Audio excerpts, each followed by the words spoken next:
Welcome बेटा। आज probability का बेटा इंट्रोडक्शन है।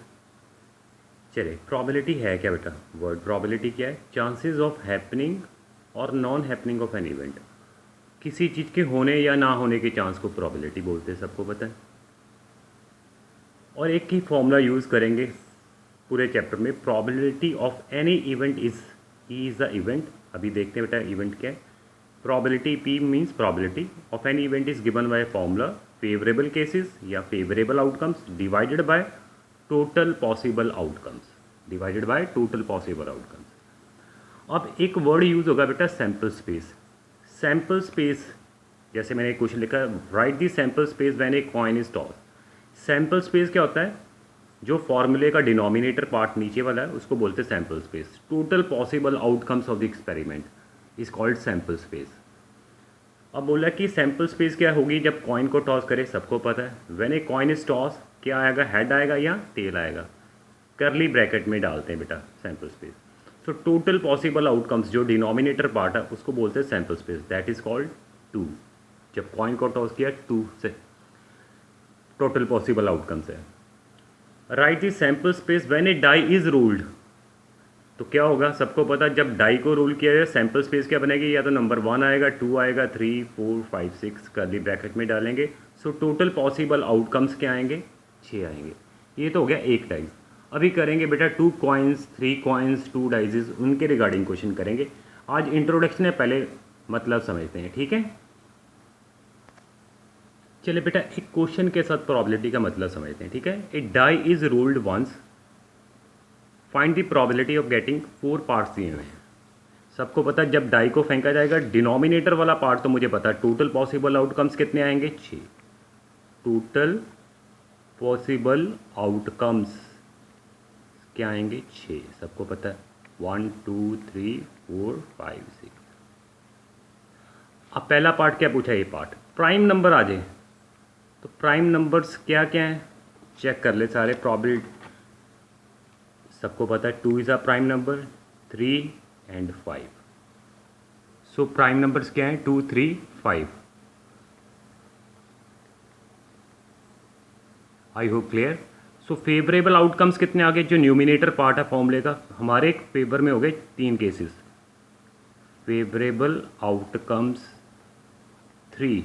सो प्रोबेबिलिटी ऑफ इवेंट जो था वो क्या है? Of getting prime number. Probability of getting prime number, formula लिख देना ये वाला सारा।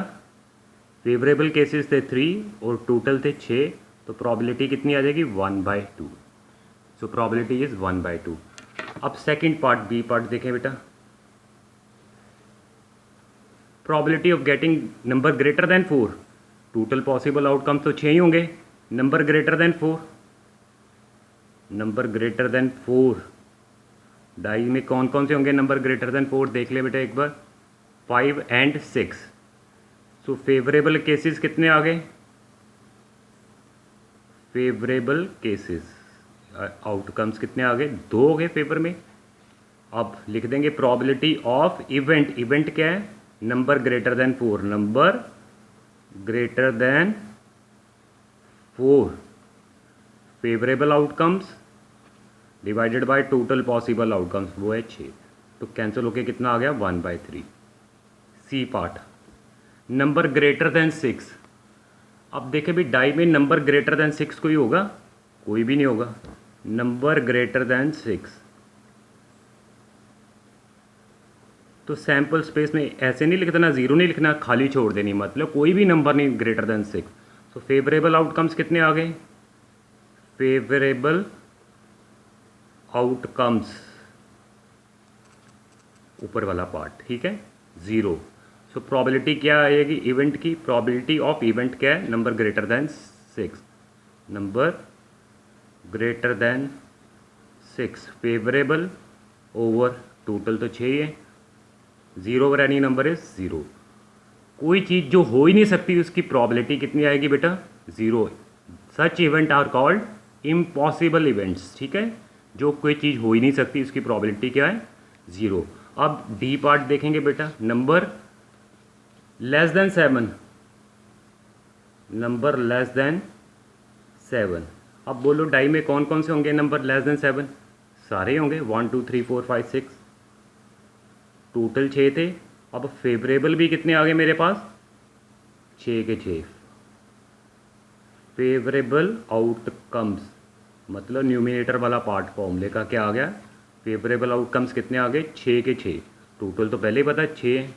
So probability number less than 7, 6 favour में है, वो टोटल कितने थे? 6, कैंसिल होके कितनी आ गई? 1। ये देखा कि जिसकी प्रोबेबिलिटी 1 है such event are called sure event, जो पक्का होना ही होना है that are called sure event, और उनकी प्रोबेबिलिटी कितनी होगी? 1 होगी। सो 4 एग्जाम्पल से हमें क्लियर हो गया जो किसी की प्रोबेबिलिटी क्या होगी बेटा? 0 से 1 के बीच में होगी ना। तो अगर मैं नंबर लाइन दिखाऊं, मान लो ये 0 है, ये 1 है, सो प्रोबेबिलिटी क्या होगी? 0 से लेके 1 के बीच में ही होगी ना। तो 1 से ऊपर जाएगी, ये रीज़न ही आ सकता ना। 0 से कम होगी मतलब माइनस में नहीं आएगी। Probability can not be negative. So probability 0 कब होगी? जब ये वाला थर्ड केस था बेटा, जब इम्पॉसिबल इवेंट होगा। जब इम्पॉसिबल इवेंट है तो प्रोबेबिलिटी 0, जो चीज़ हो ही नहीं सकती। 1 कब होगी? जब श्योर इवेंट है 1, ना 1 से ऊपर होगी ना 1 से कम। अब प्रोबेबिलिटी को किसी चीज़ में भी एक्सप्रेस कर सकते हैं बेटा, फ्रैक्शन में छोड़ दो, जैसे 1/2 आई थी फर्स्ट केस में। डेसिमल में लिखनी हो तो क्या आ जाएगी? 0.5। परसेंटेज में रिप्रेजेंट करना हो, हाफ का मतलब क्या हो गया? 100 से मल्टीप्लाई कर देंगे तो 50%। So probability can be expressed in fraction, in decimal, in percentage. So probability can not be negative और ग्रेटर देन 1। अगर मैं पूछूं किसी की प्रोबेबिलिटी 3/4 हो सकती है? यस, ये लेस देन 1 ही है। यस, 3/4 हो सकती है। क्लियर? हाँ, हमें पता कि जो फॉर्मूले का ऊपर वाला पार्ट होता है बेटा फेवरेबल, हमेशा इससे कम होगा। ठीक है? क्या 4/3 हो सकती है? नहीं, ये 1 से बड़ा हो गया। 3 ये हो जाएगा 1.3 समथिंग। 1 से ज़्यादा कभी नहीं प्रोबेबिलिटी। सो किसी इवेंट की प्रोबेबिलिटी 4/3 आ जाए, आंसर पॉसिबल नहीं है। 3/4 आ जाए, ये हो सकती है। ऊपर वाला पार्ट हमेशा नीचे से छोटा होगा। Favourable cases are less than और equal to total possible outcomes. I hope clear है। अब छोटे छोटे थोड़े नोट्स देखेंगे बेटा। सो पहला नोट है बेटा, if probability of the event is 0, कोई भी इवेंट इसकी प्रोबेबिलिटी 0 आ गई तो इवेंट कैसा होगा? Impossible event. Such event is called impossible event. If the probability of the event is 1, अभी देख लिया, तो ई इवेंट कैसा होगा? Sure event. अगर मैं ऐसे पूछ लूँ what is the probability of sure event? That is 1। What is the probability of impossible event? That is 0। The probability of the event lies between 0 and 1 both inclusive. कहने का मतलब प्रोबेबिलिटी किसी event की 0 और 1 के बीच में होगी। 0 भी हो सकती है और 1 भी हो सकती है। सो लिखने का ढंग क्या हो जाएगा? Probability of the event is greater than और इक्वल टू 0, ग्रेटर देन और equal to 0 but less than और equals to 1, lies between 0 and 1। ठीक है? इवेंट की प्रोबेबिलिटी ना तो 1 से ऊपर ना 0 से कम, बिटवीन 0 एंड 1। 0 एंड 1 भी हो सकती है। ठीक है? Fourth point, probability of the event plus not event is always 1। मतलब किसी चीज़ के होने या ना होने के चांस को की प्रोबेबिलिटी कितनी होगी बेटा? 1। आइए बेटा इस चीज़ को समझें। अगर मैं बोलूँ कि एक डाई को फेंका गया, क्या चांस है कि नंबर 2 आ जाए? What is the probability of getting number 2? सबको पता है, डाई को फेंका जाएगा, टोटल पॉसिबल आउटकम्स तो सबको पता है कितने? 6। 2 आने के चांस कितने? 1 ही है, 1/6। प्रोबेबिलिटी ऑफ नॉट गेटिंग 2, कि डाई को फेंका गया कि 2 ना आए। 2 ना आए मतलब 1 आ जाए, 3 आ जाए, 4 आ जाए, 5 आ जाए, 6 आ जाए। फेवरेबल केसेस कितने हो गए? 5। अब प्रोबेबिलिटी कितनी हो जाएगी? 5/6। अगर मैं दोनों को ऐड करूँगा तो आंसर कितना आएगा? Probability of getting 2 plus probability of not getting 2। आए देखिए बेटा, 2 की प्रोबेबिलिटी आई थी 1/6, इसकी कितनी आई थी? 5/6। तो एलसीएम ले लिया 6, ये कितना हो जाएगा? 1 + 5 यानी कि 6/6। तो कितना आ गया? 1। तो यही लिखा जी, इवेंट प्लस नॉट इवेंट की प्रोबेबिलिटी को जब ऐड करेंगे बेटा आंसर कितना आएगा 1। एक सिंपल सा क्वेश्चन करें, अगर मैं बोलूँ कि probability of the event is 0.8, what is probability not E, ये क्वेश्चन मार्क दे दिया, तो यूज़ करेंगे event plus not event is always 1। Event की प्रोबेबिलिटी अगर 0.8 है, नॉट ई की पूछी है, तो नॉट ई की कितनी आ जाएगी 1 में से माइनस कर देंगे। ये बार बार यूज़ करेंगे। अभी क्वेश्चन जब स्टार्ट करेंगे बेटा, आज इंट्रोडक्शन ही है और इंट्रोडक्शन में भी एक एक नंबर वाले क्वेश्चन बन गए हैं, ठीक है। 0.2 आ जाएगी, उधर से माइनस कर दिया 0.2।